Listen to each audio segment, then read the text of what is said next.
मैं वो नहीं रिकॉर्डिंग ऑन हो जाए ना, मैं बताता हूँ ठंक है किस लिए और फिर कब करेंगे ताकि वो इन रिकॉर्ड आ जाए।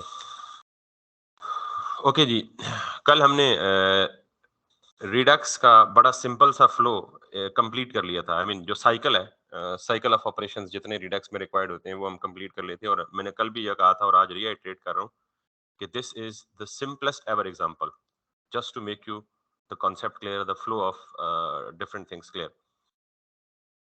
Redux by nature, ये बड़ी इंपॉर्टेंट बात है जो अभी करने लगा हूँ, क्योंकि इसी बात से आपको पता चलेगा कि what is thunk and why it comes into action along with the redux. तो अगर आप यहाँ पे देखें कि मैं अगर इसको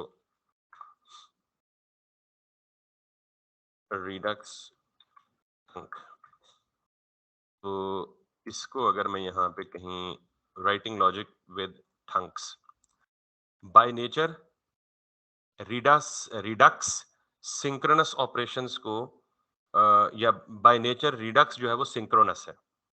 अच्छा, सिंक्रोनस और एसिंक्रोनस का मतलब गालिबन आपको पता है, मैंने हल्का सा डिफाइन किया था, हल्का सा टच दिया था एक दफा कि नॉर्मली जावास्क्रिप्ट का जो कोड है ना, JavaScript is a single threaded language. अच्छा, थ्रेड क्या होता है? बेसिकली प्रोसेस का सब प्रोसेस या कह लें या चाइल्ड प्रोसेस कह लें आप, या एक प्रोसेस को कह लें। अच्छा, बेसिकली प्रोसेस क्या होता है? हम एक प्रोग्राम लिखते हैं, तो प्रोग्राम की डेफिनेशन ये है कि सेट ऑफ इंस्ट्रक्शंस, ठीक? यानी अगर 4 या 5 इंस्ट्रक्शंस मिलकर कोई एक काम परफॉर्म कर रही हैं तो उसे हम क्या कहते हैं? एक प्रोग्राम। जब वही प्रोग्राम इन एग्जीक्यूशन होता है तो उसे हम क्या बोलते हैं? प्रोसेस है। यानी वो प्रोग्राम जब नॉर्मल लिखा होता है और हार्ड डिस्क पे स्टोर होता है तो that is a program, but the same program when comes into execution that becomes the process. अच्छा, मैं अगर जावास्क्रिप्ट के बारे में ना, आप बहुत जगहों पे ये पढ़ेंगे कि जावास्क्रिप्ट आ सिंगल थ्रेडेड एप्लीकेशन, ये single threaded language. Single thread का मतलब ये है कि जावास्क्रिप्ट में जितने भी काम होते हैं वो सारे के सारे वन बाय वन होते हैं। यानी फॉर एग्जांपल अगर 10 इंस्ट्रक्शंस लिखी हुई हैं या 10 फंक्शन कॉल्स हैं तो सारे के सारे फंक्शंस कॉल अपनी अपनी बारी पे एग्जीक्यूट होंगे। पहले जो सबसे पहले फंक्शन कॉल होगी वो एग्जीक्यूट होगी, वो कंप्लीट होने के बाद फिर अगले फंक्शन की एग्जीक्यूशन की बारी आएगी, वो कंप्लीट होने के बाद फिर अगले की। अब मिसाल के तौर पे 10 फंक्शंस हैं और 10 के 10 ने एग्जीक्यूट होना है, तो obviously it takes a significant amount of time to complete the execution of all those functions in a synchronous way. Synchronous way का मतलब यह है कि ऐसा मुमकिन नहीं है कि दो फंक्शंस पैरेलल में चलें। या मिसाल के तौर पे इससे भी ज्यादा आसान एग्जांपल देते हैं कि जो तीसरे नंबर पे फंक्शन कॉल है, मिसाल के तौर पे उसने लेने हैं 10 सेकंड। अब जो पहले नंबर पे फंक्शन है उसने लेने हैं 5 सेकंड, दूसरे ने लेने हैं 3 सेकंड, तीसरे ने लेने हैं 10 सेकंड, चौथे ने लेने हैं 15 सेकंड। इसी तरह 10 फंक्शन कॉल्स हैं। तो जब पहला फंक्शन एग्जीक्यूट होगा तो वो 3 सेकंड अगर उसको चाहिए तो वो 3 सेकंड वेट करेगा। 3 सेकंड जब उसकी एग्जीक्यूशन कंप्लीट हो जाएगी तो फिर अगले फंक्शन को कॉल जाएगी। वो फंक्शन लेट्स सपोज अगर एग्जीक्यूशन के लिए 5 सेकंड लेता है तो 5 सेकंड बाकी इंस्ट्रक्शंस क्या करेंगी? वेट में रहेंगी। जब सेकंड फंक्शन की कॉल या एग्जीक्यूशन खत्म हो जाएगी तो फिर थर्ड फंक्शन की बारी आएगी। अगर वो 10 सेकंड लेता है तो 10 सेकंड कोड को इंतजार करना पड़ेगा, या बाकी रिमेनिंग कॉल्स को इंतजार करना है। ये बहुत बड़ा टाइम है। 10 सेकंड क्या, 1 सेकंड भी कंप्यूटर के लिए बहुत बड़ा टाइम है, वेट करना पड़े अगर किसी को।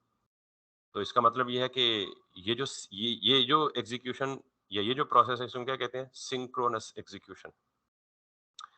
तो इस केस में क्या चांसेस है कि कहीं भी जब कभी कोई कॉम्प्लेक्स कंप्यूटेशन आए जिस फंक्शन में, तो हमारा जावास्क्रिप्ट का जो रिमेनिंग कोड है, it has to wait for the execution of previous function to finish, which is a cost, जो कि हम नहीं चाहते कि हमें वेट करना पड़े।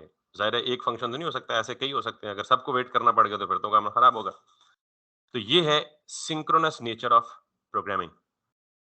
अब जब इसमें ज़ाहिर है काम ज़्यादा लगता है तो अब पैरेलल एग्जीक्यूशन तो हो नहीं सकती जावास्क्रिप्ट में, क्योंकि मैंने कहा है जावास्क्रिप्ट सिंगल थ्रेडेड एप्लीकेशन, कि आपको जितने भी प्रोग्राम्स चलाने हैं वो सिंपली एक थ्रेड में चलेंगे। एसिंक्रोनस वे ये है कि मिसाल के तौर पे अगर कोई एक फंक्शन चलना है, दूसरा इसी तरह 10 फंक्शंस की कॉल है, तीसरे फंक्शन ने 10 सेकंड लेने हैं, तो instead of waiting for 10 seconds, JavaScript क्या करता है कि वो जो 10 सेकंड ये जो फंक्शन ज्यादा टाइम ले रहा है उसको मूव कर देता है एक सेपरेट थ्रेड में। यानी यूं समझ लें कि मैं यहाँ सीधे रास्ते से जा रहा हूँ, मुझे रास्ते में एक हर्डल है तो मैंने यहाँ से हट के किसी दूसरे रास्ते पे चढ़ गया, या ये एग्जांपल अगर ठीक नहीं भी है तो एग्जैक्ट इन एक्चुअल कोडिंग की एग्जांपल ले लें कि जिसने 10 सेकंड लेने हैं, जावास्क्रिप्ट ने उसे उठा के किधर मूव कर दिया? एक सेपरेट थ्रेड में। वो चल रहा है, जावास्क्रिप्ट अपने रिमेनिंग एग्जीक्यूशन जो है उसको जारी रखे हुए। अब ये क्या हो गया, एक set sort of parallel execution होगी कि instead of waiting for 10 seconds, आप उस फंक्शन पे वेट करने के बजाय बाकी की फंक्शनैलिटी को क्या करो, नॉर्मली एग्जीक्यूशन उसकी जारी रखो, और जब जिस फंक्शन को आपने जिसने 10 सेकंड लेने थे, जब उसकी एग्जीक्यूशन कंप्लीट हो जाए तो उसको एक कॉल बैक दे के जाओ। यहाँ पे आपको कॉल बैक की भी अंडरस्टैंडिंग सही समझ आएगी कि मिसाल के तौर पे एक फंक्शन है जिसने 10 सेकंड लेने हैं, मैं उसको एक कॉल बैक दे के आगे जा रहा हूँ। कॉल बैक का मतलब क्या है कि यार तुम एक सेपरेट थ्रेड में एग्जीक्यूट हो जाओ, और ये तुम्हारा कॉल बैक फंक्शन है।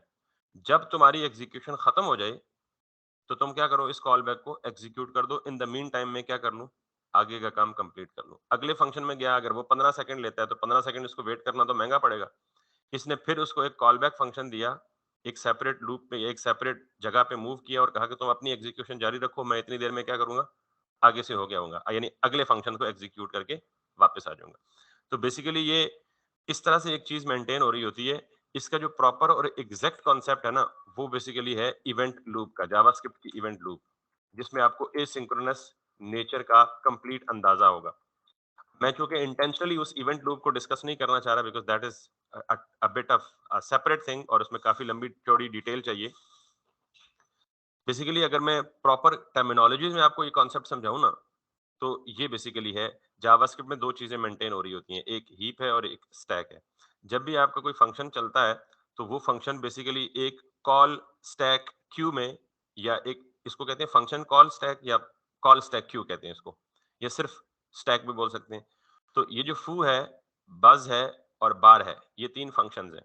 अगर आपके प्रोग्राम में तीन के बजाय 10 भी फंक्शंस होंगे तो वो सारे के सारे फंक्शंस कहाँ मूव करेंगे, एक स्टैक में मूव कर रहे होंगे।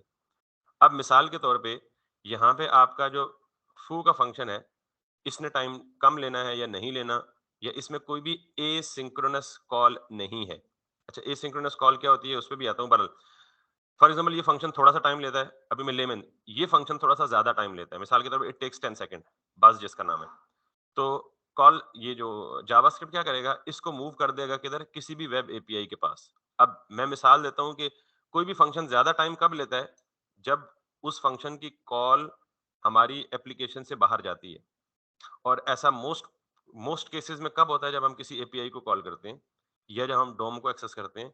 Think of that side effects, कि हमारी एप्लीकेशन में ज़्यादा टाइम कौन सी चीज़ लेती है, जब हम अब कोई कॉल अपनी एप्लीकेशन से बाहर भेजते हैं। उसमें दो प्रोमिनेंट केसेस हमने पढ़े हैं। एक, या तो नेटवर्क की कॉल, एपीआई को रिक्वेस्ट जाना, क्योंकि एपीआई की रिक्वेस्ट का रिस्पांस कितने टाइम में वापस आएगा वी कैन नेवर प्रिडिक्ट, ठीक। और फिर दूसरा, डोम को कॉल जाना, हमारी एप्लीकेशन से डोम को कॉल जाना। ये दोनों कॉस्टली ऑपरेशन है। फॉर द टाइमिंग हम इन दोनों की एग्जांपल लेते हैं। मैं ये सपोज कर रहा हूँ कि जो फू का फंक्शन है, इसमें सारी लॉजिक लोकली लिखी हुई है, इसने कहीं बाहर कॉल नहीं भेजनी, it would execute immediately. Got it. ये जो ही कोई फंक्शन एग्जीक्यूट हो जाता है तो वो कॉल स्टैक से क्या हो जाता है, रिमूव हो जाता है। ये सारा काम बिहाइंड द सीन है, हमें इसका पता नहीं लग रहा होता, लेकिन एक्चुअली ये काम हो रहा था। अब ये बज का फंक्शन है, फॉर एग्जांपल इसमें कोई भी एसिंक्रोनस लॉजिक है। जब मैं एसिंक्रोनस बोलता हूं ना, तो उसका मतलब यही होता है कि this function has to go outside and it has to take time and our program has to wait for certain amount of time. यानी कब तक वेट करना है, जब तक रिस्पॉन्स आ नहीं जाता। तो हम क्या करते हैं, जिस फंक्शन ने एपीआई कॉल भेजनी होती है, हम उसे उठा के कहाँ कर देते हैं, ब्राउजर एपीआई, यानी वेब एपीआई की तरफ भेज देते हैं। ये यूं समझ लें, जिसको मैं कह रहा था कि इसको उठा के वो एक सेपरेट लूप में या एक सेपरेट प्रोसेस में या एक सेपरेट एपीआई में भेज देता है। अब जब ये उसको भेजता है, तो आपने देखा है कि जब हम नेटवर्क की कॉल भेजते हैं तो या तो कॉल बैक के जरिए भेजते हैं या प्रोमिसेस के जरिए भेजते हैं। और प्रोमिसेस का मतलब क्या होता है कि मैं एक काम करने का वादा कर रहा हूं, और ये काम कब होगा, अभी नहीं, फ्यूचर में होगा। और जब प्रॉमिस वापस आता है तो डॉट देन में हम क्या देते हैं, कॉल बैक भी देते हैं कि यार तुम चले जाओ, मैं इतनी देर में क्या करता हूँ, बाकी काम कंप्लीट करता हूँ। अगर आप एपीआई की एग्जांपल देखें, तो जब हमने ब्लॉक की एपीआई को रिक्वेस्ट भेजी थी, तो जब तक एपीआई का रिस्पांस नहीं आता, आपका ब्राउजर रुकता नहीं है, जेएसएक्स में जाके वो लोडर चलाता है या नहीं चलाता। अगर वो एपीआई कॉल पे ही रुक जाता, तो नीचे वाला जेएसएक्स तो कुछ भी ना चलता। तो वहां मैं क्या कह रहा था, प्रॉमिस को, और प्रॉमिस का मतलब क्या है, यहाँ आपको प्रॉमिस भी ज्यादा बेहतर तरीके से समझ आएगा कि promises basically are used to achieve the asynchronous behaviour. अब इन दोनों डॉट्स को आपने कनेक्ट करना है कि अच्छा ये सारा मैं जवाब किसका दे रहा हूँ? थंग का। इस बात को ना भूलिएगा कि मैंने स्टार्ट थंग से किया था और वापस जब पूरा जवाब दे दूंगा तो समेटूंगा भी आगे किस पे? थंग पे। आपको क्लियर अंडरस्टैंडिंग पता चलेगी कि व्हाई थंग? अभी तक हमने क्यों नहीं थंग यूज किया और अगर आगे थंग यूज करने की बात करेंगे तो क्यों करेंगे? खैर, तो जब भी हमें एसिंक्रोनस नेचर को अचीव करना है तो हम कॉल बैक्स यूज करते हैं या फिर प्रोमिसेस यूज करते हैं। बेसिकली कॉल बैक्स पहले यूज होता था तो मैंने आपको कहा था कि उसका इंप्रूव्ड वर्जन क्या है? प्रोमिसेस है। और प्रोमिसेस कब यूज करते हैं? जब आपको कोई काम फ्यूचर में करना हो। तो फ्यूचर में करने की 3 ही पॉसिबिलिटीज हैं। या तो वो पेंडिंग रहेगा, या वो फुलफिल्ड होगा, या वो रिजेक्ट होगा। अब ये तीनों स्टेट में से कोई एक स्टेट रिटर्न करेगा कब? जब हमारी कॉल एपीआई पे जाएगी, वहां से कोई भी एक तीनों में से रिस्पॉन्स लेके आएगी। तो इस काम में तो टाइम लग सकता है, तो हम अपनी बाकी एग्जीक्यूशन को रोक तो नहीं सकते। पहले ये होता था कि जब आपका कोई भी ब्लॉकिंग बिहेवियर जावास्क्रिप्ट में आता है ना, तो आपका ब्राउजर सारा का सारा ब्लॉक हो जाता था जब तक जावास्क्रिप्ट की एग्जीक्यूशन कंप्लीट नहीं होती थी तब तक। तो सम टाइम ये होता था कि आप पेज पे बार-बार क्लिक करते रहे, नो रिस्पॉन्स, बिकॉज़ एक प्रोसेस ऑलरेडी क्या हो रहा था? चल रहा था। तो ये पहले के बैड एक्सपीरियंसेस होते थे। अगर आप थोड़े से पुराना इंटरनेट यूज़ कर रहे हैं तो शायद कभी आपने इस तरह की चीज़ों को फ़ील भी किया हो। लेकिन आजकल thanks to this asynchronous nature कि यहाँ पे come back to this. For example this function has to send the call outside. तो ये बेसिकली उसको क्या करेगा? वेब एपीआई को भेज देगा। अब वेब एपीआई इस कॉल को बैकएंड पे एग्जीक्यूट करेगी और ये बेसिकली क्या होगा? प्रॉमिस बेस्ड होगा। और प्रॉमिस को क्या मिला होगा? एक कॉल बैक भी मिला होगा कि जब प्रॉमिस वापस आए, जो भी रिस्पॉन्स लेके आए, तो या तो उसको स्टेट सेट कर दो या उसको क्या कर दो? कैश में एरर थ्रो कर दो। कुछ भी कर दो। लेकिन अभी वेट ना करो, इसको उधर भेज के खुद अपनी एग्जीक्यूशन क्या करो? जारी रखो। समझ आई बात? अब ये जो इधर आएगा ना, अब आप ये देख लें कि इधर जो भी फंक्शन आएगा, अच्छा ये बीच में से निकल गया, बस बाहर चला गया। बाहर की बारी आएगी, वो एग्जीक्यूशन होकर खत्म हो गई। अगला फंक्शन आएगा, उसकी एग्जीक्यूशन खत्म हो गई। अगला फंक्शन आएगा, उसकी एग्जीक्यूशन खत्म हो जाएगी। अब इन द मीन टाइम बाकी 2 फंक्शन जब एग्जीक्यूट हो तो ये भी कंप्लीट हो गया। ये जब कंप्लीट हुआ तो ये वापस इसको भेज देगा किधर? कॉल बैक क्यू में, क्योंकि ये था क्या? कॉल बैक फंक्शन था। अब ये कॉल बैक की फंक्शन, कॉल बैक क्यू अलग चीज है और कॉल स्टैक अलग चीज है। कॉल स्टैक का मतलब ये है कि when the function is going to be executed for the first time, और अगर इसमें कोई ऐसी हैपनिंग है जिसने एसिंक्रोनसली एग्जीक्यूट होना था, वो कहाँ जाएगा? वेब एपीआई के पास। वेब एपीआई जब उसका रिस्पांस वापस लाएगी तो कॉल बैक एग्जीक्यूट करेगी। अब मैंने कहा कि फंक्शन एग्जीक्यूट तभी होगा जब वो कहाँ पे मौजूद होगा? स्टैक में मौजूद होगा। अब जब कॉल बैक फंक्शन एग्जीक्यूट हुआ, यानी वापस आई, नेटवर्क की कॉल रिस्पांस वापस आया, तो कॉल बैक चला। कॉल बैक को उसने वापस किधर डाल दिया? कॉल बैक क्यू में। अभी ये एग्जीक्यूट नहीं होगा। एग्जीक्यूट कब होगा? जब ये स्टैक में मूव करेगा। यहां पे event loop comes into play. इस इवेंट लूप का सिर्फ एक ही काम है, ये चौकीदार की तरह यहां बैठा हुआ है, इसको चेक करता है कि क्या कॉल स्टैक खाली है। अगर कॉल स्टैक खाली है तो ये फौरन जाएगा कॉल बैक क्यू में, ये चेक करेगा कि कॉल बैक क्यू में कुछ आया हुआ है। अगर आया हुआ है तो ये फौरन इसको इधर मूव कर देगा। अगर कुछ नहीं आया हुआ तो खत्म। Got it? अब फॉर एग्जांपल मैंने जैसे कहा था कि ये फंक्शन 10 सेकंड लेगा, तो बजाय वेट किए बगैर इसको बाहर कर देगा, अगले एग्जीक्यूट हो जाएंगे। ये इधर से अपनी एग्जीक्यूशन खत्म करके वापस इधर आ जाएगा। जब तक ये वापस आ जाएगा बाकी सारे फंक्शन एग्जीक्यूट हो चुके होंगे। अब जब एग्जीक्यूट हो चुके होंगे तो इवेंट लूप क्या चेक कर रहा है? कॉन्स्टेंटली इसका काम ही यही चौकीदारी कर रहा है कि कॉल बैक क्यू में कुछ आया या नहीं है। जो ही कॉल बैक क्यू में कुछ आया, ये वापस इसको इधर मूव करेगा और ये उसको क्या कर देगा? एग्जीक्यूट करके आपको रिस्पॉन्स दे देगा। अब जरा इस पूरी डायग्राम को सिमुलेट करें हमारी एपीआई पे। हमने कॉल भेजी, जब तक हमारी कॉल बाहर थी हमारा कोड रुका नहीं, JSX चला और लोडिंग में हमें वो पूरा प्रॉपर लोडर शो हो रहा था। जब एपीआई से रिस्पांस वापस आया कॉल बैक में, कॉल बैक से इवेंट क्यू ने यहाँ से फंक्शन को मूव करके यहाँ लाया और स्टेट सेट हुई। जब स्टेट सेट हुई तो वो कॉल बैक वाला फंक्शन चला और उसने हमें आउटपुट पे चीजें दिखा दी। ये सारा सिनेरियो उस वक्त इसलिए नहीं समझाया था क्योंकि आपने कोई काम किया ही नहीं था, तो आपको एग्जांपल से समझ आना मुश्किल था कि व्हाट इज इवेंट लूप। ये जो मैंने इवेंट लूप समझाया ना, इसके इंटरव्यू पर्सपेक्टिव में बहुत इंपॉर्टेंट 2-3 सवाल पूछे जाते हैं। बाज़ लोग पूछते स्ट्रेट अवे यही है कि व्हाट इज़ इवेंट लूप? बाज़ लोग ये पूछते हैं कि what is call back queue? बाज़ लोग पूछते हैं व्हाट इज़ कॉल स्टैक या फंक्शन कॉल स्टैक? बाज़ लोग पूछते हैं जी what is web API? Web API भी मैंने बड़ा एक्सटेंसिव आपको बताया हुआ काम, जैसे वो कहा था कि लोकेशन फाइंड आउट करना, नेविगेटर्स फाइंड आउट करना, वो सारी वेब एपीआईज़ हैं। सेट टाइम आउट की एपीआई है, clear inter set time interval की एपीआई है, क्लियर एपीआई है, फेच की एपीआई है। फेच क्या है बेसिकली? वेब एपीआई है बेसिकली, ठीक है?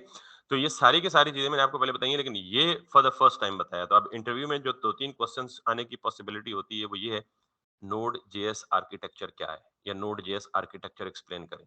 सिंपल ये सवाल पूछते हैं आपसे। ये है सारा नोड.js आर्किटेक्चर। Got it? फिर सिंपल इससे वर्डिंग चेंज करके सवाल पूछ सकते हैं जी व्हाट इज इवेंट लूप? ये है जी इवेंट लूप।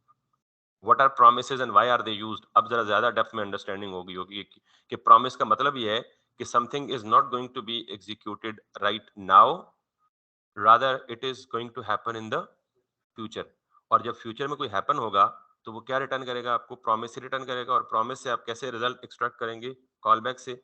और कॉल बैक से रिजल्ट एक्सट्रैक्ट करेंगे तो किधर जाएगा? कॉल बैक क्यू में जाएगा। और कॉल बैक क्यू वापस किधर मूव करेगी? कॉल स्टैक में मूव करेगी। और कौन मूव करेगा उसे? इवेंट लूप मूव करेगी। एंड देन जब कोई चीज कॉल स्टैक में आ जाती है तो वो क्या हो जाती है? एग्जीक्यूट हो जाती है। जब वो एग्जीक्यूशन खत्म करती है तो कॉल स्टैक से क्या हो जाती है? रिमूव हो जाती है। That's the basically. अब मुझसे आप पूछेंगे कि मैंने सवाल तो पूछा था रिडक्स ठंग के बारे में, आपने एक पूरी नई कहानी सुना दी मुझे। बाय नेचर रिडक्स सिंक्रोनस है। I repeat, by nature Redux जो है वो सिंक्रोनस है। इसका मतलब क्या हुआ कि रिडक्स एसिंक्रोनस लॉजिक को एग्जीक्यूट करने की कैपेबिलिटी नहीं रखती। ये भी एक इंटरव्यू क्वेश्चन है कि जी अगर यानी रिडक्स में आप एसिंक्रोनस बिहेवियर को कैसे हैंडल करते हैं? और रिडक्स में एसिंक्रोनस अभी तक हमने ठंग क्यों नहीं पढ़ा? कि अभी तक हमने जितना काम किया, हमने ना डॉम को डायरेक्टली कंट्रोल किया, ना हमने नेटवर्क पे कोई कॉल भेजी, ना ही हमने अपनी एप्लीकेशन से कहीं दूसरी जगह पे इंटरैक्ट किया है, ना ही कोई साइड इफेक्ट परफॉर्म किया। ठीक? जब हमें नेटवर्क पे कॉल भेजनी है और डेटा अभी हम क्या कर रहे हैं? रिडक्स के स्टोर में डेटा कहाँ से लोड कर रहे हैं? उधर ही इनिशियल स्टेट डिफाइन कर रहे हैं ना। हर केस में तो ऐसा नहीं होता। रियल टाइम ई-कॉमर्स की वेबसाइट में अज्यूम करें कि आपने डेटा कहाँ से लाना है? रिमोट सर्वर से लाना है। रिमोट सर्वर से डेटा फेच करके स्टोर में डालना है। तो आपको क्या करना पड़ेगा? पहले कॉल भेजनी पड़ेगी किधर? नेटवर्क के। नेटवर्क से कॉल लाके किधर? इनिशियल स्टेट रिड्यूसर में डेटा फेच भेजना पड़ेगा। अब रिड्यूसर में डेटा तो फेच तब कर सकते हैं जब रिड्यूसर एसिंक्रोनस कॉल को सपोर्ट करेगा। तो मैंने क्या कहा है? रिडक्स बाय नेचर क्या है? सिंक्रोनस है। तो रिडक्स में एसिंक्रोनस बिहेवियर को अचीव करने के लिए रिडक्स ठंग यूज होता है। तो कल भी इसलिए इस बात का जवाब नहीं दिया था कि ठंग क्या होता है, क्योंकि इसके पीछे पूरी फिलॉसफी है। तो मेरे ख्याल में अब थोड़ा सा कॉन्सेप्ट तो आपको आ ही गया होगा कि रिडक्स ठंग क्या है। ठीक है?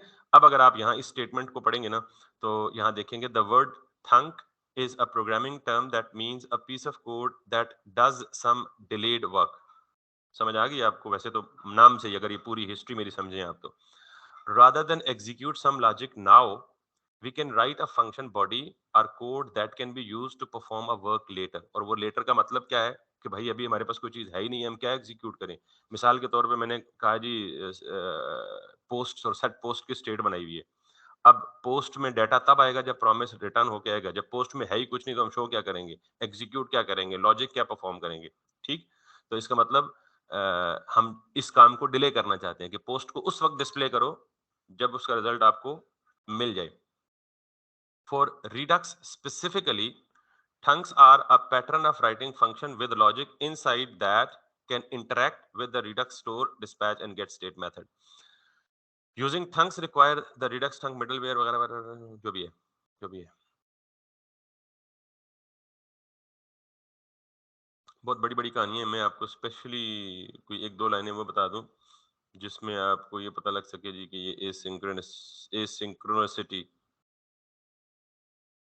अचीव करता है।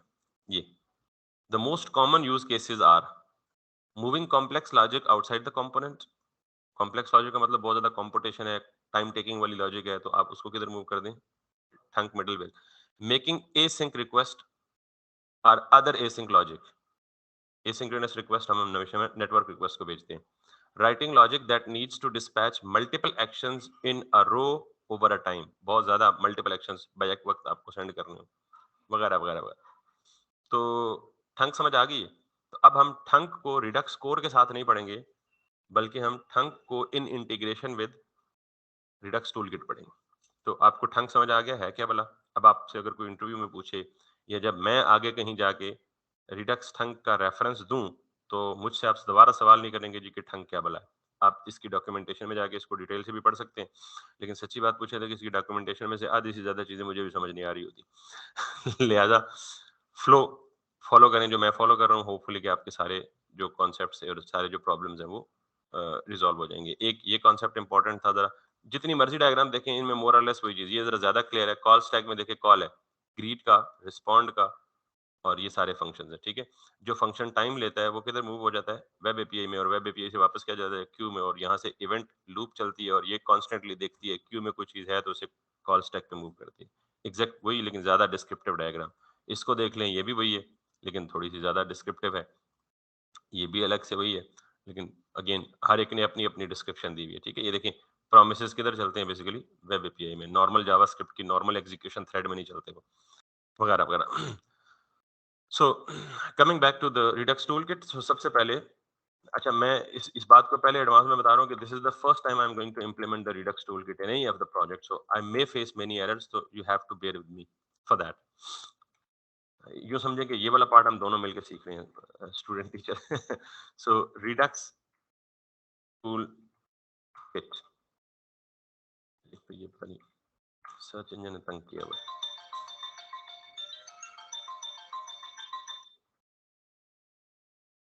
अजीम साहब ने शायद रिक्वेस्ट भेजी भी है, वेट कर रहे हैं।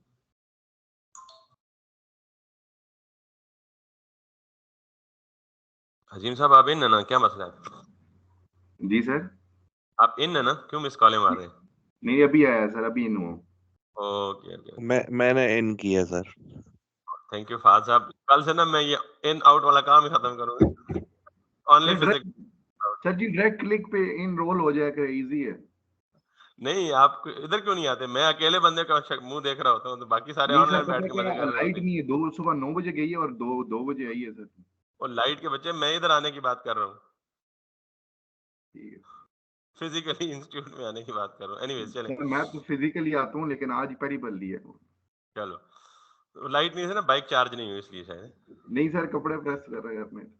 ओके ओके, एनीवेज, सो रिडक्स टूलकिट। अच्छा मैंने आपसे पहले अजीम एसिंक्रोनस बिहेवियर और थंक को एक्सप्लेन किया कि थंक का क्या पर्पस है और एसिंक्रोनिसिटी क्या है और इवेंट लूप क्या है और नोड जेएस का आर्किटेक्चर क्या है। उस्ताद जी उसकी रिकॉर्डिंग हुई है ना? जी जी बिल्कुल जी बिल्कुल। बस ठीक है सर। सो ये बड़े इंपॉर्टेंट कॉन्सेप्ट्स थे। सो मैं आज स्टार्ट कर रहा हूँ बेसिकली रिडक्स टूलकिट, और इस रिडक्स टूलकिट के लिए आप सिंपली डॉक्यूमेंटेशन को फॉलो करें। नॉर्मली सबसे बेहतरीन तरीका ये होता है कि आप डॉक्यूमेंटेशन को फॉलो करें, तो मैं खुद भी इसको स्टेप बाय स्टेप फॉलो करूंगा। तो सबसे पहले ये कह रहा है जी कि आप npm create react app my app template create, वो कह रहा है कि जब आपको नई एप्लीकेशन बनानी हो विद रिडक्स टूलकिट तो आप ये कमांड रन करें। अब हम ये तो नहीं रन कर सकते बिकॉज हमने तो ऑलरेडी ऐप बनाई हुई है, तो हम एग्जिस्टिंग ऐप में रिडक्स टूलकिट की इंटीग्रेशन करेंगे। So this is not for us, ठीक। फिर नीचे आ जाए तो वो ये कह रहा है जी कि एन एग्जिस्टिंग ऐप, तो जब आपके पास एग्जिस्टिंग ऐप है तो आप क्या करें, npm install redux.js toolkit। अब अगर आप मुझे इजाजत दें तो मैंने जो रिडक्स कोर की लॉजिक जितनी भी लिखी हुई है उस सारी को क्या कर दूं, डिलीट कर दूं, और रिडक्स के जो पैकेजेस हैं वो क्या कर दूं, अनइंस्टॉल कर दूं, ताकि मुझे इसमें कॉन्फ्लिक्ट ना आए। सो लेट्स गो अहेड, और मेरे पास है जनाब मन, मुझे उसकी बड़ी सफाई सुथराई करनी पड़ेगी क्योंकि मैंने बहुत सारी जगहों पे रेफर किया हुआ है इस चीज़ को। सो मैं पहले तो ये पूरा का पूरा रिडक्स का फोल्डर उड़ाता हूँ, फिर जहाँ जहाँ एरर आएगा उसको हम रिजॉल्व कर लेते हैं। ठीक, अब एरर कहाँ पे आया जी, स्टोर। तो इसका मतलब ये है कि हम सबसे पहले यहाँ जाएंगे और यहाँ से ये जो स्टोर है इसको क्या कर देंगे, डिलीट कर देंगे, और ये दोनों भी हम डिलीट कर देंगे। ठीक, अब हमारे पास कहाँ एरर आया, let's see, let's quickly do that. हमने हेडर में भी कहीं यूज की हुई थी यूज सेलेक्टर, हम इसको भी रिमूव कर देते हैं, और यहाँ से भी यूज सेलेक्टर को रिमूव कर देते हैं, और यहाँ से जो अमाउंट का वेरिएबल है इसको हम दोबारा से क्या कर देते हैं, हार्ड कोड कर देते हैं विद 0। अच्छा, और कहाँ पे रेफर किया हुआ है जी हमने इसको, गालिबन बैंक सर वाला ये पूरी फाइल। अब हम डायरेक्ट टूल किट यूज करने लगे हैं ना? जी जी बिल्कुल, tool kit, Redux tool kit, जो उसमें मैंने कहा उसमें था कि सारा कुछ अल्टीमेटली हमें वो यूज करना। उसमें सो सारा कुछ इनक्रिप्ट होगा ये? ये इनक्रिप्ट तो नहीं कह सकते, इनक्रिप्ट मतलब टर्म गलत है, लेकिन छुपा इनफैक्ट हुआ होगा? एग्जैक्टली बहुत सारी चीजों को उसने अंडर द हुड इनक्लोज करके एब्स्ट्रैक्ट लेवल की चीज, ऊपर ऊपर की चीज बताई होगी, जी डेप्थ में जी। अंदर नहीं गया होगा, और वो इसका इम्प्रूव्ड वर्जन है, और उसमें ऑब्वियसली डेवलपर के लिए बहुत ईज क्रिएट कर दी गई है रादर देन दीज। और ये क्या है जी, ब्लॉग में एसआरसी में app.js में एरर है। सो लेट्स सी, app.js में हमने ये कंपोनेंट डिलीट कर दिया और इसको हम रेफर कर रहे हैं। So let's do it for now. और अब किस में एरर है जी, app.js में पेजेस ये जो हम इंपोर्ट कर रहे हैं, क्योंकि ये कंपोनेंट डिलीट है तो ये भी, सो लेट्स गो अहेड।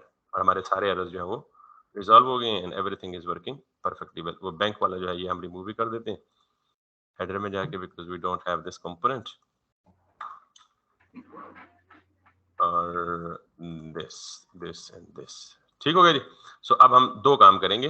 पहला काम तो ये है कि आप अपना पैकेज जेसन में जाएं और यहाँ से आपको एक तो रिडक्स को अनइंस्टॉल करना है और एक रिएक्ट रिडक्स को अनइंस्टॉल करना है। ठीक है, सो आप ये काम कैसे कर सकते हैं?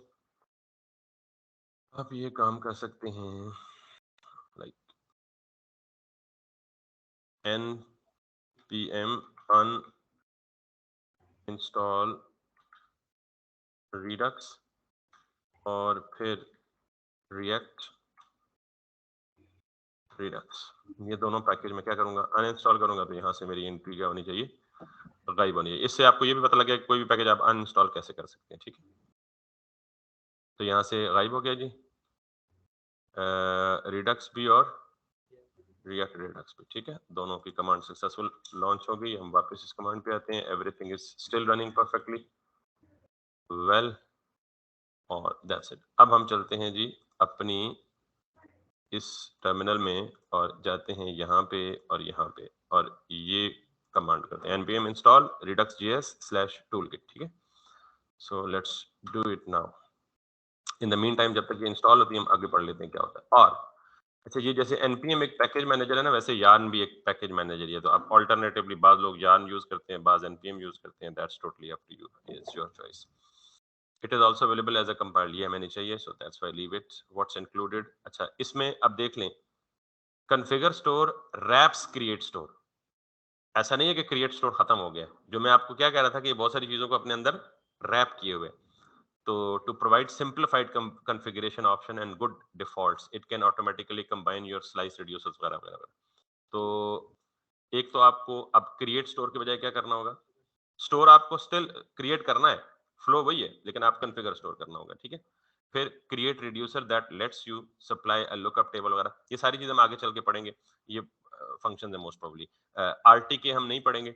रिडक्स टूल किट क्वेरी ये एक उससे भी ऊपर की चीज है। बहरहाल हम थोड़ा सा आगे मूव करते हैं। ठीक है, सो हम आ जाते हैं जी अपने ट्यूटोरियल्स पे और ट्यूटोरियल ओवरव्यू पे आते हैं और Redux tool kit start.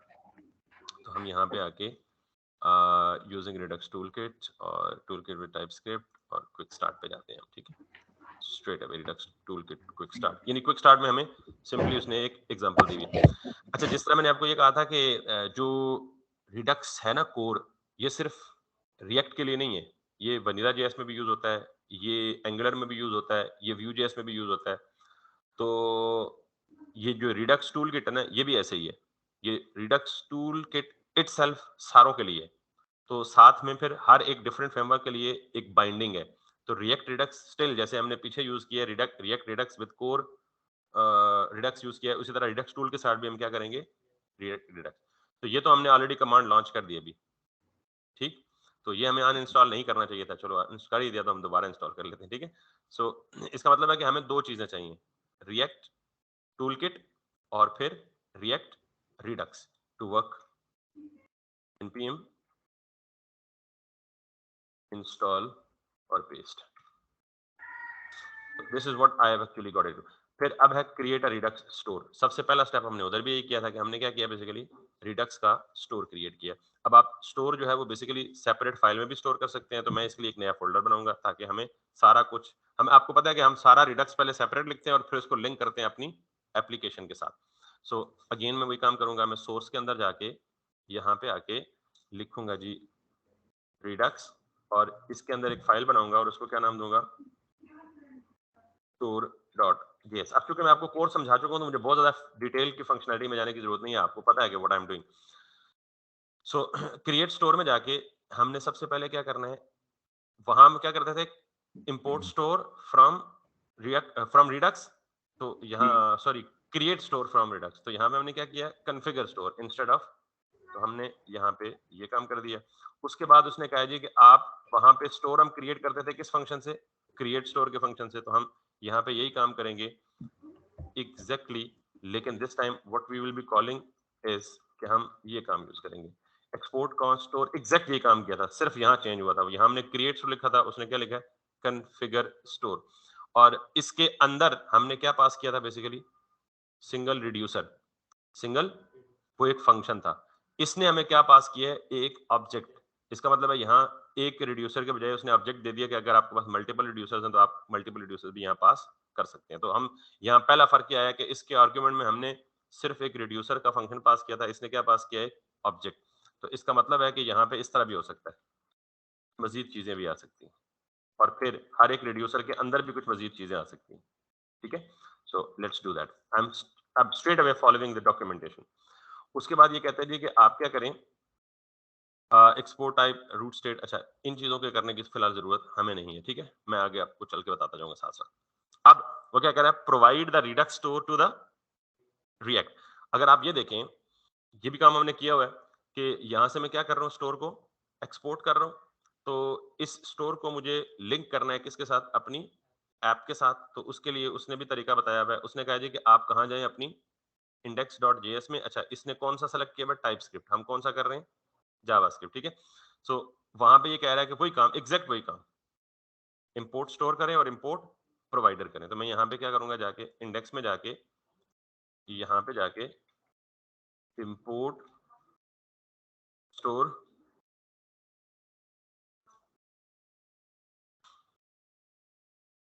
From Redux, और रिडक्स में से जाके स्टोर। इसने, हमने क्या किया था, डिफॉल्ट, शायद इसने डिफॉल्ट नहीं किया हुआ। तो हम इसी तरह फिर करली ब्रैकेट्स में, आपको पता है कि करली ब्रैकेट में क्या फर्क है, उसमें क्या फर्क है। और दूसरा मुझे ये प्रोवाइडर का कंपोनेंट चाहिए, जो मुझे कहाँ से मिलेगा, रिएक्ट रिडक्स से। और तीसरा, आप ये हम चूंकि पहले कर चुके हैं, so let's do that quickly.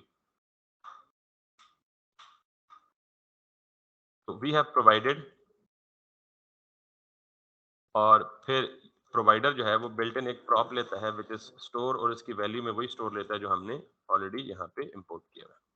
तो अब क्या हो गया, एक स्टोर बना, और वो स्टोर हमारी ऐप के साथ लिंक भी हो गया, and using the modern way of basically configure store या रिडक्स टूलकिट। यहाँ भी समझ आ गया। अब वो कह रहा है जी, create a redux state slice. अच्छा, अब यहाँ पे एक नई टर्म है, बाकी कोई इतनी बड़ी रॉकेट साइंस नहीं है। स्लाइस एक फीचर को कहते हैं, छोटे से, यानी लेट्स सपोज आपकी एक एप्लीकेशन है और उसमें 10 पॉसिबल फीचर्स हैं। हर फीचर को इसने क्या नाम दिया हुआ है, एक स्लाइस। बट मिसाल के तौर पे जैसे हमने कल एग्जांपल दी थी अकाउंट के विड्रॉ और ट्रांजैक्शन, तो ये एक फीचर है पूरा, विड्रॉ करना और डिपॉजिट करना। इसको हम क्या बोल सकते हैं, एक स्लाइस। सिर्फ एक काउंटर एग्जांपल बनानी है आपने, यानी काउंटर को इंक्रीमेंट या डिक्रीमेंट करना है, तो काउंटर का स्लाइस। आपने ऐड टू कार्ट का फीचर किसी ई कॉमर्स की वेबसाइट पे बनाना है, वो क्या बेसिकली स्लाइस। एक कंप्लीट इंडिपेंडेंट फीचर को आप क्या कह सकते हैं, स्लाइस कह सकते हैं। तो यहाँ पे हम क्या करें, create a redux state slice. अब यहाँ पे रिड्यूसर अलग से नहीं होगा, ठीक है। मैंने जैसे कहा था ना, यहाँ सारा कुछ अलग अलग नहीं, यहाँ एक ही जगह पे सारी चीजों को इनबिल्ड करके इंटीग्रेट करके आपको सामने दिखा देगा। अब देखिएगा, add a new file named source feature counter. अच्छा, ये उसकी कन्वेंशन है, फोल्डर कन्वेंशन। वो क्या बता रहा है कि सोर्स फोल्डर के अंदर फीचर्स का फोल्डर बनाएं, और फीचर्स का मतलब मल्टीपल फीचर्स, सारे फीचर्स किसमें रखें आप, फीचर्स के फोल्डर में। और अब जिस एक फीचर पे आप काम करने जा रहे हैं वो कौन सा है, काउंटर है। यानी फॉर एग्जांपल ये ट्यूटोरियल हमें क्या बताएगा कि एक काउंटर एप्लीकेशन बनानी है कैसे। काउंटर का मतलब वही, बटन पे क्लिक करें तो प्लस हो जाए, और बटन पे क्लिक करें तो माइनस हो जाए, ठीक है। और देन उसके अंदर आप बनाए क्या, counter slice. We were doing Redux separately previously, ठीक है। अब हम उस रिडक्स की जगह, रिड्यूसर की जगह, सॉरी, हम उस वक्त क्या बना रहे थे, रिड्यूसर। अब हम रिड्यूसर की जगह क्या बना रहे हैं, स्लाइस बना रहे हैं, ठीक है। सो अब मैं इसी फोल्डर स्ट्रक्चर को फॉलो करता हूँ। जब आपको ये समझ आ जाए तो आप फोल्डर स्ट्रक्चर, तो आपको पता है कि फाइल नेम के इंपोर्ट एक्सपोर्ट सही तरीके से करें, फोल्डर स्ट्रक्चर जो मर्जी रख लें। तो मैं करता हूँ, सोर्स के अंदर फीचर का फोल्डर बना लेता हूँ जो उसने कहा हुआ है, ठीक है। सोर्स के अंदर, और ये feature is nothing but an application feature. जो भी आप एप्लीकेशन बना रहे हैं उसके क्या क्या फीचर्स हैं, दैट इज समथिंग। फीचर के अंदर अब एक फीचर है जिसका क्या नाम है, काउंटर। तो एक और फोल्डर बना लें, काउंटर। और उस काउंटर के अंदर आप क्या करें, काउंटर स्लाइस, ये एक फोल्डर एक फाइल बना रहे हैं जेएस की। So I am just copying this, यहाँ से ये काउंटर सेलेक्ट है, फाइल बनाई counter.js, काउंटर slice.js बना ली। Make sense? अब in that file import the create slice API from the Redux toolkit, ये नजर आ रहा है, create slice API from the Redux toolkit, और मैंने ये कर लिया। अब आगे कह रहा है creating a slice requires a string name to identify the slice। अब slice is like a feature, तो एक एप्लीकेशन में अगर 10 फीचर है तो हर फीचर का कोई नाम तो होगा ना यूनिक। तो सबसे पहले आपने क्या करना है, जो भी स्लाइस बनाएंगे उसमें आप एक स्ट्रिंग नाम दें एंड इनिशियल स्टेट वैल्यू दें। जैसे हम रिड्यूसर को क्या देते थे, रिड्यूसर फंक्शन था ना, तो फंक्शन का नाम तो देते ही देते थे, लेकिन उसमें हम क्या देते थे, पहले इनिशियल स्टेट भी देते थे। तो आपने क्या करना है यहाँ पे, वो ये कह रहा है कि आपने सिंपली एक क्रिएट स्लाइस का फंक्शन ये जो इंपोर्ट किया इसे कॉल करना है, और इसके अंदर ये ऑब्जेक्ट पास करना है, उसमें पहले उसका नेम देना है, फिर इनिशियल स्टेट देनी है, और फिर रिड्यूसर्स देने हैं। तो मैंने क्या कहा था कि जब हम पहला काम हर जगह अलग अलग कर रहे थे, इसने सारा काम क्या कर दिया, एक ही जगह इकट्ठा कर दिया। So let me do that. सबसे पहले ये कह रहा है कि आप क्रिएट स्लाइस का फंक्शन यूज करें। ये फंक्शन क्या लेगा, एक ऑब्जेक्ट। इस फंक्शन में सबसे पहले क्या होगा, स्लाइस का नेम, और मैं इसको क्या देता हूँ जी, काउंटर। दूसरा ये क्या लेगा, इनिशियल स्टेट। अच्छा, इनिशियल स्टेट कहाँ पे है, आप इधर भी दे सकते हैं यूं, ठीक, लेकिन चूंकि ये इनिशियल स्टेट कम्प्लेक्स भी हो सकती है, बाद में जाके यही इनिशियल स्टेट क्या बन जाएगी, ऑब्जेक्ट बनेगी, यही क्या होगी, अरे भी हो सकती है। तो मैं बेहतर है कि यहाँ पे क्या करूं, कॉन्स जैसे उधर किया था, initial state equals to for example 0, और यहाँ पे इनिशियल स्टेट इक्वल्स टू, क्योंकि ये ऑब्जेक्ट है, क्रिएट साइज के अंदर ऑब्जेक्ट है, तो ऑब्जेक्ट में मुझे क्या देनी है वैल्यू, की वैल्यू पेयर फॉर्म में। याद रखें कि मॉडर्न जावास्क्रिप्ट में जब किसी ऑब्जेक्ट के अंदर की और वैल्यू सेम नेम के हों, तो आप इसका शॉर्टकट ये लिख सकते हैं। इसका मतलब है कि यही की और यही वैल्यू, अगर ये सेम हो तो आप शॉर्टकट में ये लिख सकते हैं, ठीक है। Otherwise this is all good, ये ज्यादा एक्सप्लेनेटरी है। यानी ये की नेम है इनिशियल स्टेट, और ये इसकी इनिशियल स्टेट वैल्यू है विच इज हेयर और विच इज 0। ये भी ठीक है, और अगर आप डायरेक्ट ये लिखें, दोनों का मतलब सेम है। I hope you are getting the point. तो मॉडर्न जावास्क्रिप्ट सिंटैक्स में की वैल्यू सेम हो तो आप ये लिखते हैं, ठीक। और तीसरा है इसका रिड्यूसर्स, और इस रिड्यूसर्स में फिर एक ऑब्जेक्ट। तो बेसिकली कहने का मतलब ये है कि जब भी आप स्लाइस क्रिएट करेंगे तो कैसे करेंगे, बिल्ट इन फंक्शन से which is provided by Redux toolkit, और उसके यानी क्रिएट स्लाइस का फंक्शन एक ऑब्जेक्ट एज एन आर्गुमेंट लेता है, और उस ऑब्जेक्ट में 3 प्रॉपर्टीज होती हैं, ज्यादा भी हो सकती हैं फ्यूचर में। 3 रिक्वायर्ड प्रॉपर्टीज हैं। पहला, name of the slice which may be anything of your choice. दूसरा, इनिशियल स्टेट। और तीसरा, रिड्यूसर्स। अब रिड्यूसर्स नाम से जाहिर है कि यहाँ एक रिड्यूसर नहीं बल्कि क्या होगा, मल्टीपल रिड्यूसर होगा। अब जब हम रिडक्स स्कोर कर रहे थे तो रिड्यूसर क्या रिटर्न करता था, अपडेटेड स्टेट। लेता क्या था, स्टेट और एक्शन। आई रिपीट, रिड्यूसर लेता क्या था, इनिशियल स्टेट और एक्शन, और देता क्या था, अपडेटेड स्टेट। यहां पे थोड़ा सा डिफरेंट है कि यहां पे रिड्यूसर्स आपको रिटर्न करेगा एक फंक्शन, और वो फंक्शन दोनों चीजें वही लेगा, स्टेट और एक्शन। अब यहाँ जो फंक्शंस हैं, आपको पता है कि ऑब्जेक्ट में फंक्शंस की वैल्यू पेयर में ही लिखे जाते हैं। तो मैं सपोज करता हूं कि मैंने 3 फंक्शंस बनाने हैं। एक इंक्रीमेंट करने के लिए, यानी सपोज करता हूं कि मैं काउंटर बना रहा हूं और उसके 2-3 बटन्स बनाऊंगा, 3 बटन्स बनाऊंगा। एक बटन क्या करेगा, इंक्रीमेंट। दूसरा बटन क्या करेगा, डिक्रीमेंट। और तीसरा बटन क्या करेगा, reset. I am supposing that. तो मैं रिड्यूसर्स के अंदर, रिड्यूसर क्या था, बेसिकली फंक्शन ही था ना। तो वहां हम हर रिड्यूसर की अलग अलग फाइल बनाते थे। वैसे तो बनाया ही है कि अगर हम ज्यादा बनाते तो मैं अलग अलग फाइल बनाता। तो यहाँ सारे के सारे रिड्यूसर्स किधर दूंगा, स्लाइस के अंदर। तो कितने रिड्यूसर्स हैं, 3 रिड्यूसर्स हैं क्या, फंक्शन। फंक्शंस को ऑब्जेक्ट में लिखने का तरीका क्या है, की वैल्यू। तो मैं यहाँ पे कर रहा हूँ इंक्रीमेंट, और ये क्या लेगा, कॉल बैक। और कॉल बैक को आप यूं एरो फंक्शन में लिख सकते हैं। और ये जिस तरह वो रिड्यूसर क्या क्या लेता था, स्टेट, एक्शन। Sense, state. इसने एक्शन नहीं लिया हुआ, लेकिन आगे जाके किसी एग्जांपल में ये एक्शन भी लेगा। इसको एक्शन चाहिए नहीं होगा इसलिए उसने नहीं लिया, बट मैंने एक्शन स्पेसिफाई कर दिया, ठीक है। और ये रिटर्न क्या करेगा, स्टेट। ठीक है, अब मैं यहाँ पे जाके स्टेट, सॉरी ये फंक्शन है तो it must return something, return state dot value plus 1। ये जो स्टेट है ये क्या होगा, एक ऑब्जेक्ट होगा, तो उस ऑब्जेक्ट में वैल्यू नाम की यानी सॉरी इसने जो वैल्यू क्यों लिखा है, क्योंकि इसने इनिशियल स्टेट को एज एन ऑब्जेक्ट डिक्लेयर किया। अगर हम एज एन ऑब्जेक्ट डिक्लेयर ना करें, ये करें, तो फिर हमें ये वैल्यू लिखने की जरूरत नहीं, सॉरी हमें ये, लेकिन अगर हम यहाँ भी इनिशियल, ये भी मैंने एग्जांपल बताई हुई है अपने रिडक्स कोर में कि आप यहाँ पे ऑब्जेक्ट भी लिख सकते हैं और यहाँ पे आप सिंपली काउंटर लिख दें या अमाउंट लिख दें 0, तो फिर आप यहाँ पे जाके क्या करेंगे, state dot count. Make sense? तो just for the consistency purpose हम काउंटर की जगह वैल्यू लिखते हैं। कंसिस्टेंसी का मतलब क्योंकि हम एग्जैक्ट ट्यूटोरियल को फॉलो कर रहे हैं, तो बाद में जाके हम इसे चेंज करना हुआ तो चेंज कर लेंगे, ठीक है? Make sense? अच्छा, अब ये तो एक ऑब्जेक्ट की प्रॉपर्टी थी, ये ऑब्जेक्ट है ना, ऑब्जेक्ट की प्रॉपर्टी नेम और प्रॉपर्टी वैल्यू। आपको पता है प्रॉपर्टी नेम वैल्यू कॉमा से सेपरेट होती है। दूसरा फंक्शन दे दे, दूसरा रिड्यूसर दे दे, डिक्रीमेंट, और मेरे ख्याल में तो ये आसान है ज्यादा, इजंट इट? डिक्रीमेंट, और ये भी क्या लेगा बेसिकली, स्टेट। अच्छा, गालिबन हमने पहले भी ये कहा था, प्रीवियस एग्जांपल में भी थे, अगर आपको पेलोड नहीं चाहिए, नहीं यूज करना छोड़ दें, अगर आपको एक्शन नहीं यूज करना तो छोड़ दें, ना रिसीव करें। मौजूद होता है, रिसीव करें ना करें, अगर आपको चाहिए तो उसे एज एन आर्गुमेंट ले लें, नहीं चाहिए तो ना लें, ठीक? तो मैं देखूंगा अगर एक्शन यूज ना हुआ तो बाद में क्या कर दूंगा, मिटा दूंगा।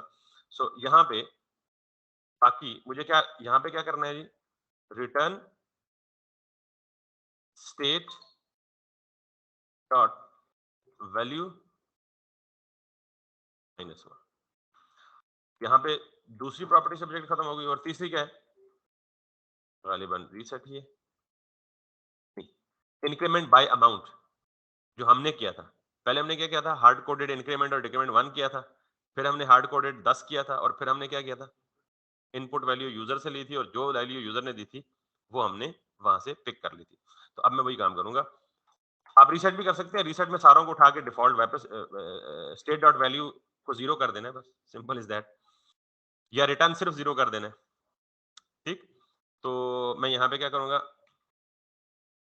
इंक्रीमेंट बाय अमाउंट, और इसकी जो वैल्यू है that is again going to take a callback function, और इस कॉल बैक फंक्शन में दो चीजें ये भी लेगा, एक स्टेट, दूसरा एक्शन, और यहाँ पे जाके ये क्या करेगा, return state dot value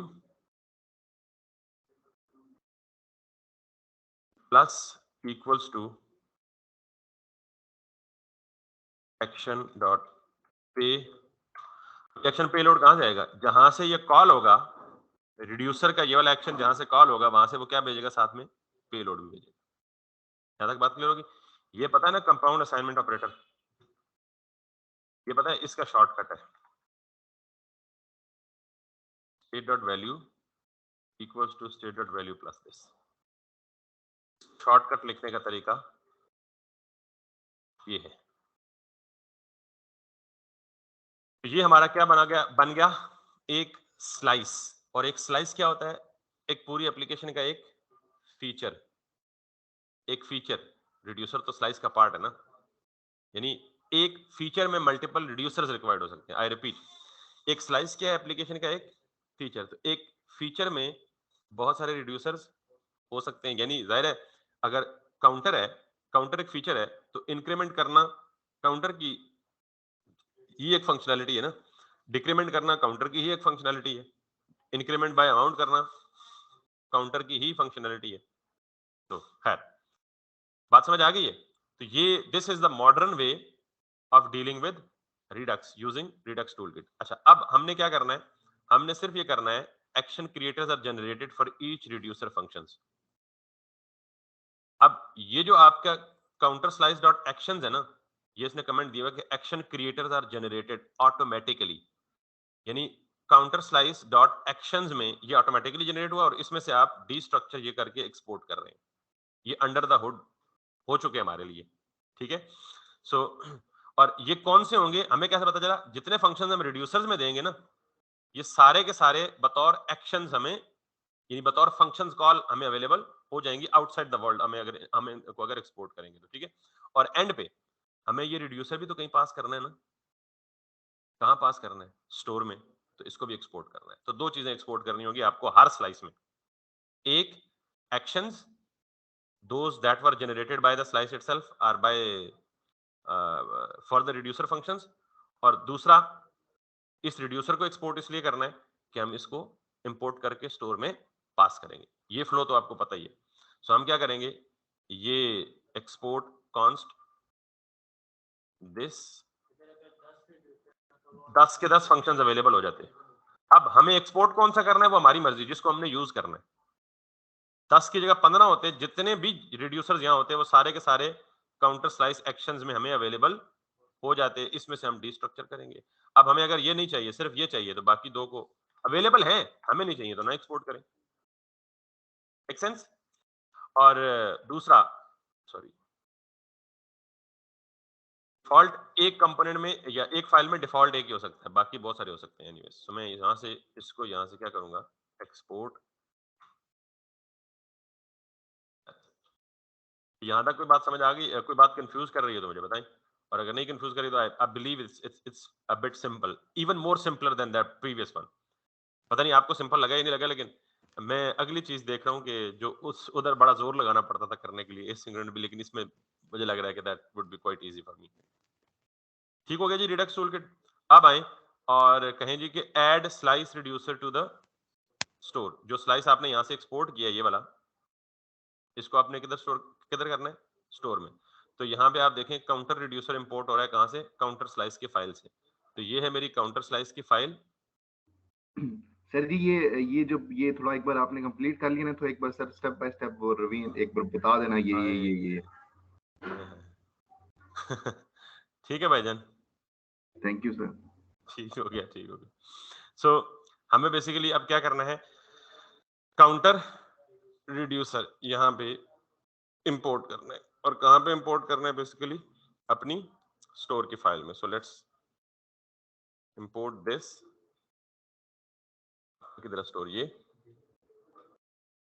make sure कि आपका ये पाथ करेक्ट हो। तो आप इस पाथ को मिटा के क्या करें, एक स्टेप या दो स्टेप पीछे जाएं, फीचर में जाएं, फीचर में जाने के बाद काउंटर में जाएं, और काउंटर में जाने के बाद काउंटर स्लाइस में जाएं।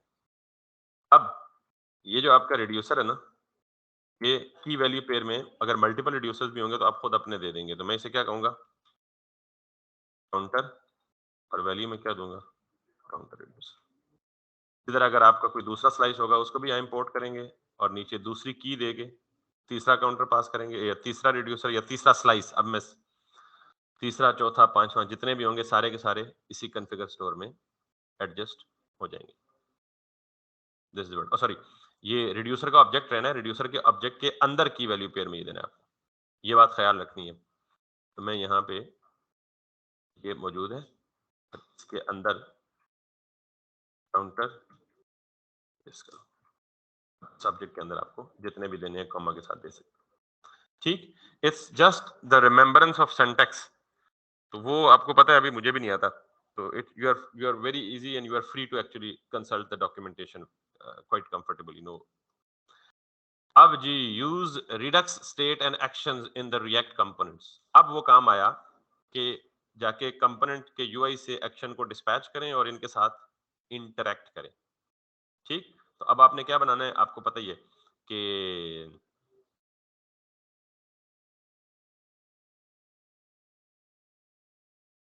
यूआई बनाना है। तो यहां तक कोई मसला नहीं है ना? अच्छा, एक चीज और मैं बता देता हूँ आपको, यहाँ पे एक छोटा सा एरर क्या सर है। जी मसला अभी तक कुछ भी नहीं है, बस एक बार ये हो, जब आपने खत्म कर लिया एक बार वो फ्लो बता देना, वो जो आपने जिस तरह पहले समझाया था ना, वो एक पूरा सिस्टम वो सही आ रहा था। ये सर एक बार आपका कंप्लीट करने के बाद फ्लो समझा अच्छा, देना। ये है वही, लेकिन चले मैं उस पर कर देता हूँ, मुझे पहले ये कंप्लीट करने दो। वो क्या कह रहा है जी? थैंक यू, बस ठीक है, मैं इसलिए मैं कह दूंगा आप कर लें काउंटर पहले। स्लाइस में counter slice is not defined, line number 23 में counter counter slice. Let's see, counter counter slice line number 23 में हमने क्या नाम दिया इसको? ओ, वो काउंटर स्लाइस तो है नहीं।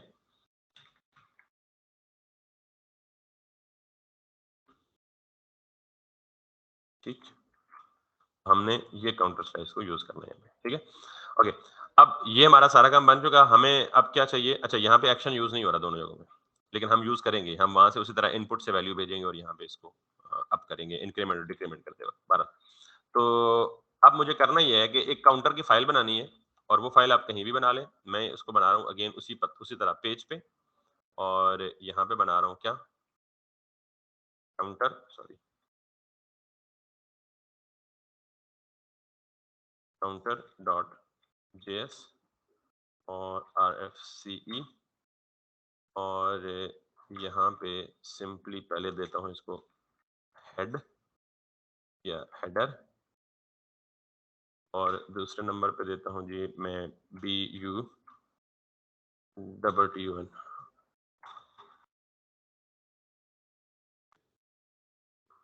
ठीक है, जावास्क्रिप्ट किधर से आ गया भाई?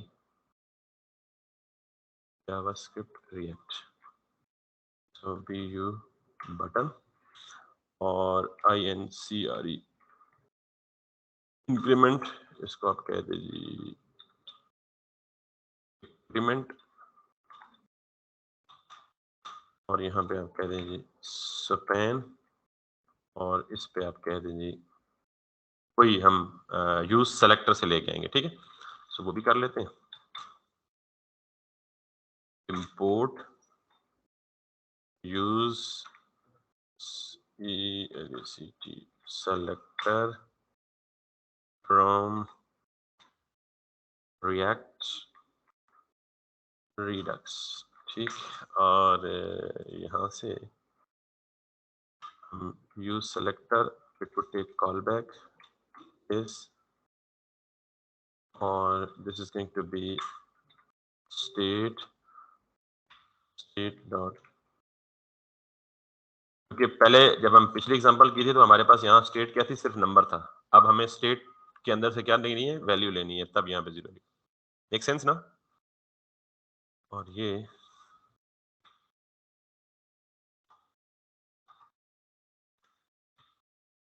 कोई भी वेरिएबल का नाम दे दें, और इसको आप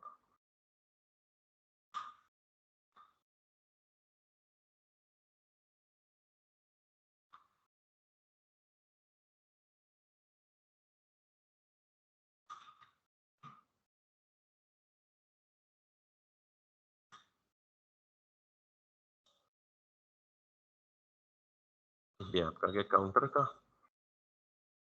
जेएस में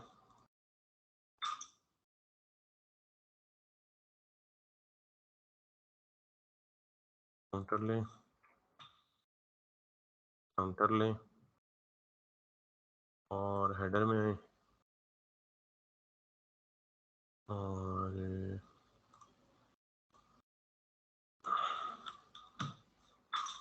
ये क्या है, काउंटर में आए,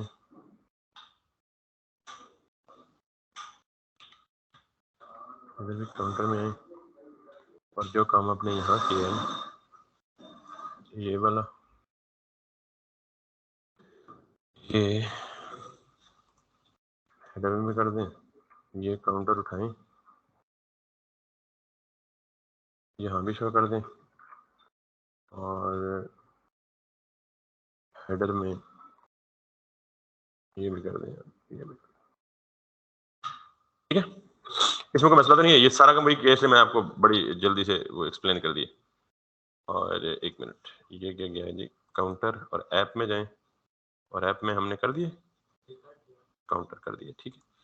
so now come here, counter, और यहाँ पे वैल्यू इनिशियल स्टेट की नहीं आ रही, ठीक है, विच आई सपोज के आनी चाहिए। वार्निंग इनवैलिड डॉम प्रॉपर्टी, कोई मसला नहीं है, सब कुछ ठीक ही तो है। इंक्रीमेंट डिक्रीमेंट, अच्छा चल उसको देख लेते हैं 12।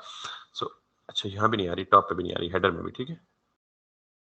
खैर, सो अब मुझे करना ये है कि अच्छा, ये कह रहा है कि use count, okay okay okay, sorry sorry sorry, मैं कर क्या रहा हूँ कि मुझे क्या करना है, ये काउंटर भी तो है बीच में, तो मुझे यहाँ पे करना है counter which is this counter, जो कि एक ऑब्जेक्ट होगा और उस ऑब्जेक्ट के अंदर प्रॉपर्टी क्या पड़ी होगी, ये वाला काउंटर। तो counter dot value.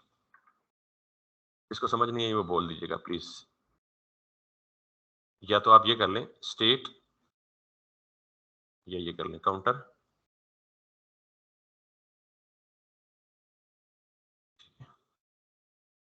So that's pretty much it. No, तो फिर आप ये कर लें सादा सा हल, यहाँ आगे देख लेंगे इस काउंटर के अंदर क्या आ रहा है, ठीक है।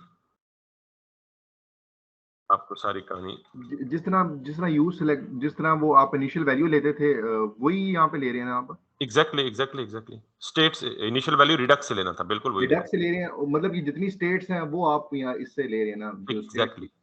Exactly from the Redux store.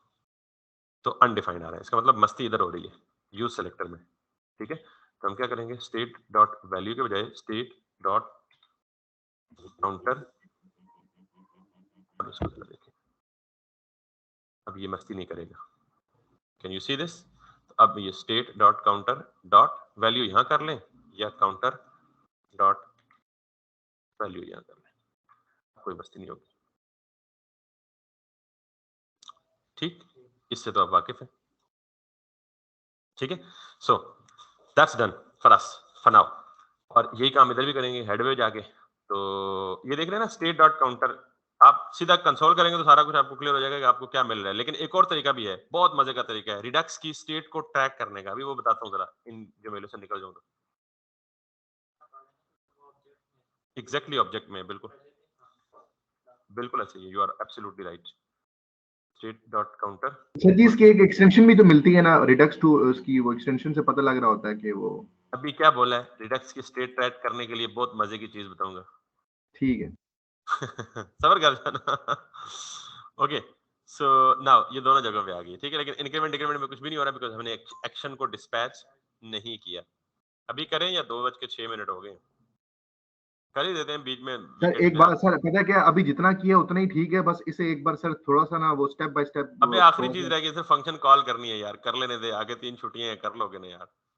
लेकिन सर तो जाते हुए वो बस बता देना, ये एक फ्लो बता देना वीडियो जाते हुए। रिपीट करेगा सब कुछ सीधा हो जाएगा। मैं बता दूंगा फिर भी।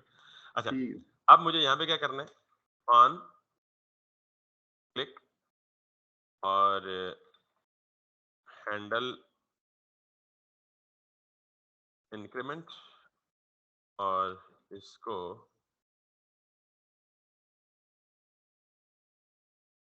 बाद में मैंने पहली दफा पढ़ाया और बड़ा ठीक जा रहा है काम। यहाँ पे आपको क्या करना है, डिस्पैच करना है, और डिस्पैच के लिए आपको पता है कि यहाँ पे क्या करना पड़ेगा आपको, बाकी काम से हमें यूज डिस्पैच। और इसलिए मैंने पहले रिडक्स स्कोर पढ़ाई थी ना भाई, कि आपको मसाइल ही ना हो, वरना आप घूमते ही रहते क्या हो रहा है। डिस PATCH नहीं सर, डिस्पैच पता है क्या, इक्वल। ये जो भी आपने कराया ना, ये हम उससे को रिलेट कर रहे हैं, तब हमें समझ आ रही है, मतलब कि वो चीजें क्या हो रही एग्जैक्टली हैं। एग्जैक्टली हाँ। This is what. और नो डाउट कि अगर ये ना पढ़ते तो मुश्किल होता कंपैरेटिवली, वो ना पढ़ते तो। एनीवेज, अब ये हमें जिस तरह पहले किया था डिस्पैच, और इस डिस्पैच में हमें एक्शन डिस्पैच करने के बजाय अब हमें एक्शंस तो किसने बना के दिए, स्लाइस ने खुद बना के दिए, गॉट इट। और वो एक्शंस क्या बना के दिए हैं उसने, आपको पता है कि वहां से हमने एक्सपोर्ट भी किए थे, import, increment increment. Yes, increment, decrement, ECREMENT, और क्या था, कॉपी कर लेते हैं, इंक्रीमेंट एक, इधर गया। तो ये काम हम पहले खुद करते थे, यहाँ पे फंक्शन लिखते थे और ये सारा काम, तो अब ये उसने इम्प्लिसिटली हमें करके दे दिए, डिक्रीमेंट और बेसिकली जो हमने इंक्रीमेंट डिक्रीमेंट अब खुद अपने ही नाम दिए हैं, इसमें हम कुछ भी दे सकते हैं और यस कुछ भी यस मतलब। यस यस, कॉपी और क्या कह रहे हैं आप, पास करने हैं, बस दैट्स इट। और यहाँ पे फ्रॉम भाई टीचर में, टीचर के बाद काउंटर में, काउंटर के बाद काउंटर स्लाइस में, ठीक। अब आपको ये इंक्रीमेंट सिंपली यहाँ आके जो पास कर देना, अरे अच्छा, अब आप इसको यहां से पकड़ें, यहां पकड़ें PEC, इसको इधर ले जाएं, इधर ले जाएं,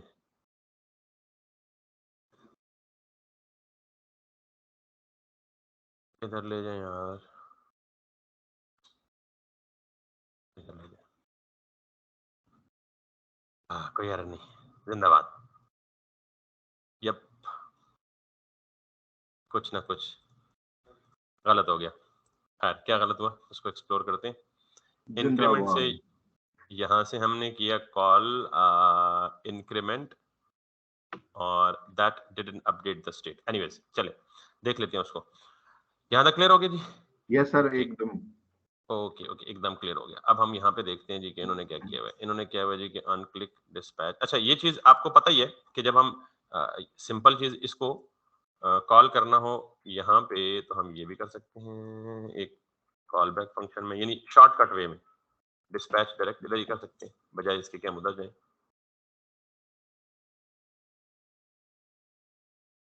यानी क्यों और यूं, यहाँ पे हम डायरेक्ट ये करके इंक्रीमेंट कर सकते हैं जैसे उन्होंने किए। किधर गया इंक्रीमेंट हमारा?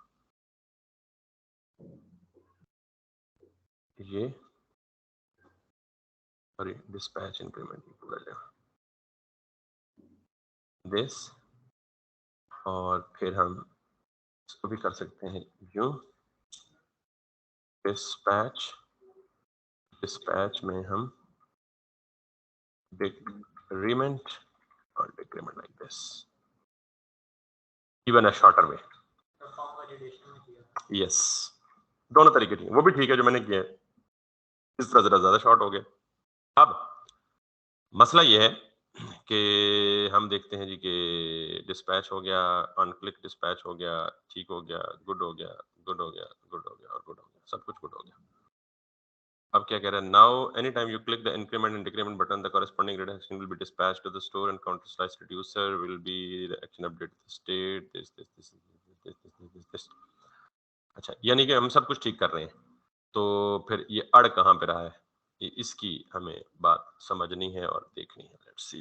सर एरर क्या आ रहा है कि ये नहीं, एरर कुछ नहीं आ रहा है, ये तो हमारा वो क्लास से रिलेटेड वार्निंग है ना, कि आप ठीक क्लास ठीक। की जगह क्लास नहीं, ये तो पुराना है, हम इससे वाकिफ है। अच्छा, हल क्या है फिर? दो हल है।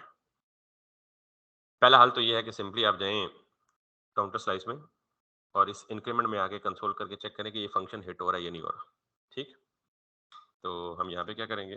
कंसोल और लॉग और इनसाइड INCRE। मतलब एरर आया तो हमने एरर इस तरह हैंडलिंग करनी है। नहीं, एरर अभी हैंडलिंग नहीं कर रहे हमारा, तो अभी वो जो हमारा फ्लो है ना, उसमें कहीं ना कहीं शायद कोई स्पेलिंग मिस्टेक या कुछ भी समथिंग में भी रंग, तो हम चेक करना चाहते हैं कि हमारा कंट्रोल इंक्रीमेंट के फंक्शन में पहुंच रहा है या नहीं पहुंच रहा। ठीक। यस, इसका मतलब इनसाइड इंक्रीमेंट का मतलब ये है कि जब हम क्लिक कर रहे हैं तो हमारा इसके अंदर ये पहुंच रहा है। अब यहां से ये स्टेट को रिटर्न नहीं कर रहा है। सो अब हम ये करते हैं कि यहाँ हम इस स्टेट की वैल्यू को लॉग करते हैं। क्या स्टेट की वैल्यू लॉग हो रही है या नहीं हो रही? ज़रा अपडेट तब होगी ना जब एग्जिस्टिंग वैल्यू। तो लेट्स सी, फिर हम यहाँ पे जाएं, इंक्रीमेंट में जाएं, तो ये जा रही है और इसमें ये पता नहीं क्या कोई अजीब सा धंधा दे रहा है मुझे। तो हम, मुझे तो नहीं पता लग रहा है कि स्टेट में क्या है। डॉट वैल्यू करके देख लेते हैं, फिर हम इंक्रीमेंट करते हैं। यस, फिर हम इंक्रीमेंट करते हैं, तो सेकेंड टाइम जो है ये अनडिफाइंड लेता है। और अच्छा, इसमें हम अगर दें जी +1 दे दें तो क्या करेगा? This this this this this, not a number, not a number. So what is it? खैर, हमारे पास इसको डिबग करने का टाइम नहीं है, बिकॉज जितनी जल्दी होती है उतना ही बंदा स्टक होता है। बहरहाल लेट्स सी कि हमने इसको कॉपी करने में तो कोई प्रॉब्लम नहीं किया हुआ। State equals to, oh I see, sir Redux toolkit state allows is us equal to state plus one वो करना है नहीं हमने वो वहां तो पे लेकिन हम यहाँ पे रिटर्न जस्ट कर प्लस रहे हैं वन। तो ये इसने रिटर्न नहीं किया वो अच्छा हमने कमेंट्स नहीं पढ़े बहरहाल हाँ, इसने ये जो है ना ये सेम चीज है मतलब इसका अल्टरनेट सिंटैक्स ये है जो हमने लिखा है मसला वो नहीं था मसला रिटर्न का है मेरे ख्याल में वो सो लेट्स ठीक है। ठीक है ये और ये बात नहीं इतना तो चलता है यार पहली दफा में ठीक है ठीक है सर जी। हाँ इतना तो चलता है नहीं मेरी तो मसला कोई नहीं है मैं ये चाहता हूँ कि मेरी वजह से मेरा कोई स्टूडेंट कंफ्यूज ना रहे that's the ultimate effort sir जी ये ठीक गलती है हमारे से कभी होगी नहीं ना अब। अब कभी नहीं होगी आपसे क्योंकि आपके टीचर के पास टीचर से हो गई है सो एनीवेज अब लेट्स सी इस कमेंट को पढ़ लेते हैं redux toolkit allows us to write mutating logic in a reducers it doesn't actually mutate the state because it uses the Immer library and that's the important point which detects changes to a draft state and produces a brand new immutable state based off those changes ये चार लाइनें भाई बहुत important है आपको समझने के लिए जिनको मैं समझाऊंगा आगे चल के कि ये इमर लाइब्रेरी क्या है और म्यूटेशन और इम्यूटेशन क्या है हमने ये तो पता है कि म्यूटेट करना और इम्यूटेट करना क्या होता है लेकिन अब हम ये देखेंगे कि ये इंटरनली खुद ब खुद इम्यूटेबल इम्यूटेबिलिटी को खुद ब खुद हैंडल कर रहा है इंटरनली जिसको मैंने कहा था ना एब्स्ट्रैक्शन तो हम कहीं भी स्टेट को इम्यूटेट नहीं कर रहे लेकिन स्टेट की इम्यूटेशन इंपॉर्टेंट है वो खुद इंटरनली कर रहा है हमें उसका हेडेक नहीं दे रहा बहरहाल खैर with this in fact we have completed absolute basic example of redux toolkit got it क्योंकि अभी there is a lot of way specially हमें थोड़ा सा शायद ट्रिक लगे जब हम एसिंक्रोनस ऑपरेशंस करेंगे तो हमारा बेसिकली ज्यादा फोकस किस पे होगा एसिंक्रोनस ऑपरेशन पर ही होगा क्योंकि हम ज्यादातर कॉल्स या ज्यादातर डेटा कहाँ से ला रहे होंगे एपीआई से ला के अपने स्टोर में लोड कर रहे होंगे और फिर अपने स्टोर से वो डाटा प्रोवाइड कर रहे होंगे किसको अपनी एप्लीकेशन को सो दैट्स प्रीटी मच इट और ये स्मार्ट हो गया काम हमारा काफी सारा तो आई होप कि नेक्स्ट टाइम हम जब इसको यहाँ से कैरी ऑन करेंगे तो we will be good enough in understanding all these things counter slice dot actions counter slice dot reduces जी किसी और को कोई इशू या प्रॉब्लम हो तो बता दे